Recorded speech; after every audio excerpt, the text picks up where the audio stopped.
Hi and welcome to Wine Mastery. We're going to talk to you about some Riesling.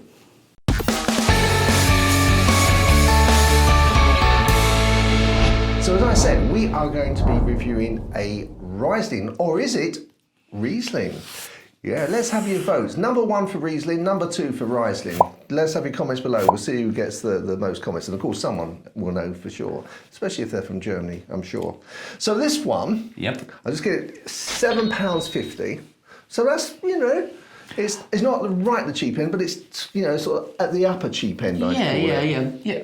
I knew you'd have a word for the upper cheap end. Okay, that's £7.50. That's not a bad price. No. This comes from Germany, sort of southwest Germany.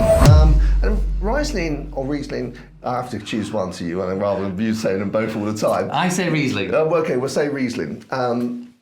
Basically got some bad press back in, was it the 70s, 80s, because it was very sickly and... I think that was, this sounds awful, but a lot of German wines in general had that, didn't they, where because they tended to be a lot sweeter, but it suited the palate at the time. Yeah, it got a lot of people into into drinking wine from there, which is absolutely fine, but you very rarely see or taste sweet German wines anymore. But this one... I'm very interested as always. I want to get stuck in because I've had Riesling from I'm going to be doing that from Australia, which has been very dry. So it's going to be interesting to have a German Riesling. And I mean, Austria and Germany, I guess, is where Riesling actually sort of stemmed or started its career, if I can call it that. Okay, well, should we have a look at the colour? Let's go for it. Well, it's nice and light, isn't it? It's nice and pale. It's I would say hay, that's straw hay. Yeah, hay. I don't know why, but sometimes, when you get pears and you get that yellow skin on them rather than the green, that's what I was thinking of. It's a really good description, that, John. Very good, yeah, I get that, yeah. I'm happy with that. Okay. Let's have a go on the old nose. Okay. Wow, actually, it's very delicate, but it's very nice. It's very delicate, but it's got that... edge of sweetness. Yeah, you can it's like a honeyed sweetness in there. It is, yeah. It smells quite citrusy as well. Yeah, that sort of acidic, after bite on the nose. A bit of, I'll even go as far as to say like a bit of orange peel. Oh yeah, I get that now you've said it, yeah. But it is underlying with that diesely petrol smell, which is so, that's what Riesling is known for, and it is there. But you can get a petrol in that, can you? I can get petrol underlying. That's the underlying from it all is the petrol diesel smell. No, I can't get that. Okay, let's have a look on the old palate because it smells very good. That's very pleasant. That's very pleasant. Very full on and very sweet to begin with, and then as you sort of swallow it, a little bit of sort of a little bit of that. I get what you mean. Sourness comes out. Yeah, there's a sharpness that comes. Like it has got, like you said, that sweetness is definitely there. And then it packs a punch at you. I don't know this, but it gives you a lot of power. And then you get that. For me, the green apples come into it. Then. Yeah. But there's not a massive blend there. No, there's not. The fruits, as you say, that the honey effect, the apples, and then before the taste disappears, you get sort of like a minery taste. Yeah, I'll give you that. Yeah. Fresh. Yeah. Fresh, yeah. And it leaves the mouth feeling very, very refreshed. It's very sort of, like you just almost not the same taste, but almost like you just use mouthwash.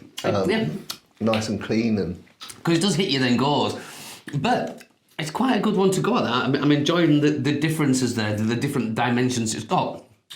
Yeah, I think that the very fact that it does that would mean that you'd be constantly sipping. You get through a bottle in no time because that's nice, and you have another sip. And I think that's what I'm doing now. Is thinking, what was that bit? And they separate each other really quite well, don't they? They do, yeah. They say 3 definite hits there. Yeah, because sometimes they can fight each other, and you're sort of tongue. Oh, is that? And they're sort of fighting for your attention. But this, you get, as you say, sort of like those 3 stages. There's a definition in them. Yeah. That's £7.50. £7.50, yeah. Upper end of the cheaper side. It is up at the upper end of the cheap, but you're right. It is. In my I won't put it in medium. It's these days, unfortunately. Let it go, John. Let it go. Oh, okay. But this is I'd pay $7.50 for that happily. Yeah. Okay. Well, should we look at what we're going to pair it with? Yep. Traditionally, with a Riesling anyway, I would go for a creamy but mild blue, and this is no exception. I reckon this would pair beautifully with Grand Noir, which is a German cheese. It's one step up from the Montagnolo, which I must have discussed a fair few times. That's maybe like double cream, so it's really quite mild, but very creamy. The Grand Marnier just introduces a little bit more of that flavour in there, and is a little more unctuous on the texture. And I reckon those two together would be beautiful. Okay. Well, I think obviously, it's a white wine, so you could use it with sort of white meat and fish. But I was wondering whether this would actually go with just that acidity at the moment, so the fruit up front, whether some Chinese food, for the sort of the sauce and maybe a sweet and sour, because the sweetness is there, the sour is there, and then afterwards this would refresh the mouth. I don't think it would. Good call, that, John. Yeah. Good call. Yeah, because that's a very difficult one to match with food, isn't it? Or we wouldn't particularly. I reckon that would marry very well. Yeah, I think a cut fruit, because sometimes you get that sort of. I'm sure what it's called, glue something or other, isn't it? And it's quite sort of thick sauce, and it leaves your mouth in a little bit. And this would clean that out, cut through it. Yeah, I think you're right with that, John. Yeah. Excellent. I'd like to try that. Okay, well now we're going to move on to the score. I think I'm going to be quite generous with this one because it's right on my street. Is this? I think it's quite interesting. I think the price for me is all right. It's not too bad. So I'm going to give this. I'm going to give this a good score. I'm going to go up to 82. Okay. Yeah, because I'm just thinking I could drink that. Yeah. I was going to score it, or I'm going to score it, should I say, 85. Oh. And the reason I'm doing that is the £7.50, because I think that's a very nice wine. If someone told me that was £10, I wouldn't think anyone had been, that they'd been made a fool of for paying that. It's a very good price. It's a solid wine.